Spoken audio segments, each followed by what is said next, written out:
It's 2018, you may be wondering, why are we reviewing a car that was made back in 2006?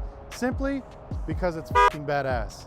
The Ford GT was one of the most iconic cars ever to come out. Its predecessor, the GT40, was born out of bad blood between a bad business deal between Ford and Ferrari. So what Ford did to get back at Ferrari, they came up with the GT40. Basically, the name came up from being 40.5 inches in height. The car didn't compete, didn't win at Le Mans, it dominated. It usually took first, second, and third place over multiple years, and which actually caused the Le Mans to put restrictions on the liter size of the motor and other things that made the GT40 so dominant. So the Ford came out with the 2006 Ford GT.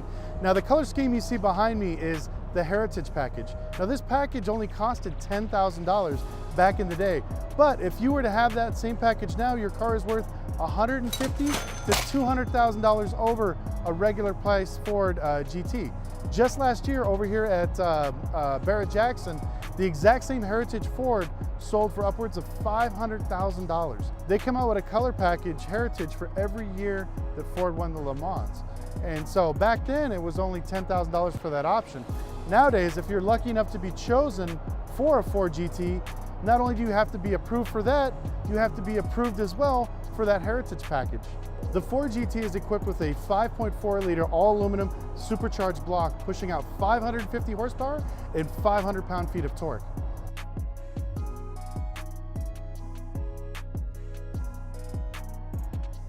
One of the unique features about the Ford GT is actually the door. The reason it's set up like this is so if you're wearing a helmet, it can be a little bit easier for you to get in, or somebody as fat as I am can squeeze in here.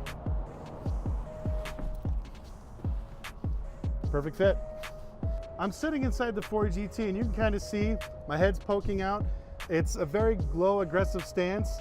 I love the vehicle, but if you're a taller guy, this may not be the car for you. But go ahead and come down, take a look at the interior, and we'll go from there.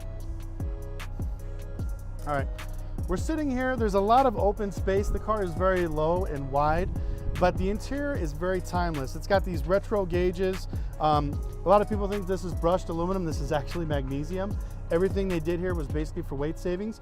The seats have this very aggressive look, but they're actually very comfortable. We went on a rally with one of these cars. We were in the seat for probably about 2.5 hours.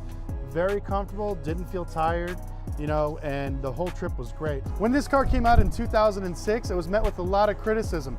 The car's too loud, it's too aggressive, the stance is too low, the ride is too rough, the manual transmission, they should have made it an automatic. The reason so many people appreciate it today in 2018, this is the era of the double clutch automatic transmissions. To have a manual is unheard of. The Audi R8 no longer comes in a manual. Even the Porsche GTS does not come in a manual anymore. There's very few manuals left. So that's what makes this car so great and so rare. Not only is this a beautiful car and amazing styling, you're actually driving a piece of American history. And here they come for the finish. First place, the number 2 Ford GT. Second place, the number 1 Ford GT. Third place, the number 5 Ford GT. An authoritative win for the American challengers.